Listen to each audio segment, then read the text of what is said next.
Hello दोस्तों। तो आज हुआ ये कि हमें रास्ते में मिले गन्नू महाराज। जी हाँ, हमें रास्ते में एक विशालकाय हाथी मिला था, जिसे देखकर आत्मा को बड़ी शांति मिली और ये कितना अच्छा लग रहा था, पूछो मत। तो आज हुआ ये कि आज सुबह ही गांव से कॉल आया कि हमें गांव निकलना है, इसीलिए मैं फटाफट से किचन में गई और मैंने अपने लिए पोहा बना लिए थे, क्योंकि ये तो सो रहे थे।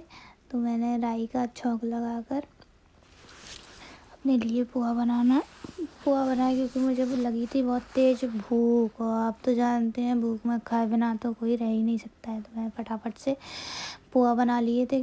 आज सुबह ही सुबह मम्मा का कॉल आया था कि हमें गांव पहुंचना है, तो बस फिर गया था। मैं जल्दी से रेडी हो गई और मैं साड़ी पहन ली, क्योंकि गांव में आते हैं तो साड़ी पहन के आना ही पड़ता है। तो मैं आप लोगों को दिखा रही थी कि मैं साड़ी पहन ली है। बस फिर क्या था, रेडी होकर मैंने लॉक लगाया घर का, और जब तक इन्होंने अपनी द्विचक्र वाहिनी निकाल ली थी, यानी कि हमारी एक्टिवा, जिस पर मैं लॉक लगा कर पहुँची, इन्होंने स्टैंड खोल दिया था मेरे लिए बैठने के लिए। बस मैंने एक्टिवा के हाथ जोड़े और मैं हो गई अपनी द्विचक्र वाहिनी पर सवार। फिर क्या था, हम दोनों निकल पड़े गांव जाने के लिए। फिर आगे जाकर भैया मुझे दिख गए थे आलू कुलचे और सैंडविच वाला, बड़ा पाव वाला। तो मैंने कहा भैया मैं तो खाऊंगी। तो बस फिर गया था, हमने 2 प्लेट पाव भाजी के लगवाए और खाकर फिर से सवार होकर निकल पड़े।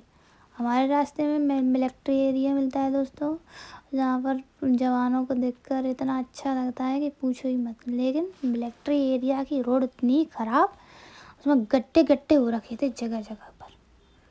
कम से कम यार सरकार को रोडें तो सही करवानी चाहिए ना मिलिट्री एरिया की। लेकिन आप व्यू देखेंगे ना मिलिट्री एरिया का, इतना शानदार लगता है कि पूछो ही मत। ये शहबाज ईगल्स है, हमारे घर के बिल्कुल पास में ही पड़ता है। बस वहाँ से निकलते हुए गांव की हरी भरी वादियाँ देखने को मिल रही हैं आपको। बहुत शानदार व्यू लग रहा था देखने में, यही लग रहा था यहीं उतर के यहीं रह जाऊँ।